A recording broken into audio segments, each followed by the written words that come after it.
Now, I don't want to get too far ahead of myself here, but rumors are ramping up that a very long overdue feature might be coming to the Switch. Let's get into all that up next. What's going on, guys? It's Kalo, and I'm here to give you the lowdown on all things gaming. And if you're new here, feel free to subscribe to this channel for weekly video game news content. Drop a like on the video, and welcome to the Level Up. Now, I think it's pretty safe to say the Nintendo Switch is a pretty successful console, and that's by almost every metric. Its sales numbers were at record highs for Nintendo, and the console itself is home to some of the greatest games we've seen over the last decade. And since the console's initial release, Nintendo has made improvements to its ecosystem, and that's all with the inclusion of Nintendo Switch Online. Now, this not only opened the doors to true multiplayer aspects to some of Nintendo's biggest titles like Mario Kart and Mario Party, but this opened the door for Nintendo to create the expansion pack to the service. And that's all for the libraries of the N64, the NES, and Game Boy Advance to be now put on the service, and the games can now be playable. And I do have my gripes with the service overall, like the lack of a true party system. I mean, come on, using an app on your phone in 2024?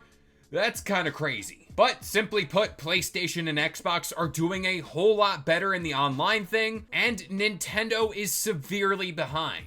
There have also been gripes I've had with the service, like the lack of Pokemon games, and I'm talking about the mainline ones because as it stands right now, none of them are available on the service or none of them are available on the eShop, which to me still feels like a crime. Now, to avoid a rather long rant there, and it's one I've kind of done before here, I do think this is in store for the Switch too, but that's not why I'm here today. I'm here today to follow up on a story that I thought was a smaller one that broke last week. And for those of you who did miss it, Nintendo sent out a call to users who met a specific requirement, and that's all for this playtest for NSO. Now, the only catch there was the users that were selected for this playtest were sworn to secrecy, and they can't tell you anything that they got their hands on.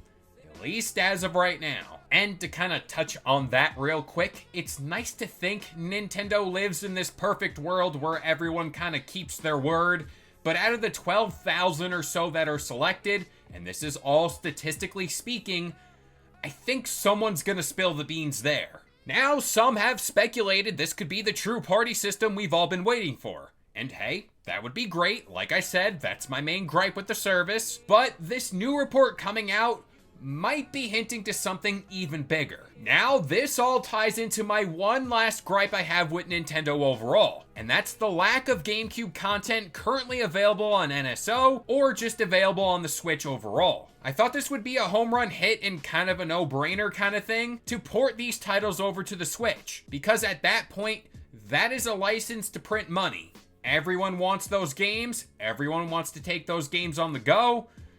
It's right there. But at this point, what do I know? Anyways, yes, some people are speculating that this playtest could be geared towards some type of GameCube emulation, which, hey, at this point, better late than never. Now there could be some backing here, because on the Reset Era forums, this here post was made, and while it looks like some long alphabet soup, long story short there, a shipping manifest was found that did state Nintendo is getting together parts for GameCube controllers. I also want to avoid the inevitable comment here, where Nintendo has already made a quote-unquote new GameCube controller. I know this could be a restock of that controller or whatever else have you, and some people have also said this could be Nintendo prepping some controllers that would work on the Switch successor, which, hey, that could work here as well. But more or less what's happening here, or at least what I think is happening here, Nintendo launches a very secretive playtest, which does go down towards the end of October, and I do think that's the 23rd. Then this information pops up. And in the past, when Nintendo did introduce a new system to NSO,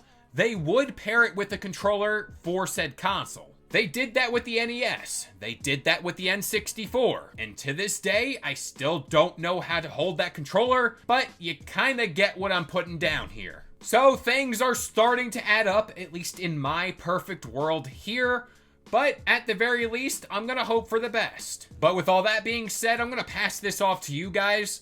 What do you think is going down here with that playtest? Could this be GameCube stuff? I'm really hoping it is, but I don't know. But that about does it here. I've been Kalo, I gave you the lowdown on all things gaming, and if you're new here, feel free to subscribe to this channel for weekly video game news content, drop a like on the video, and this has been the Level Up.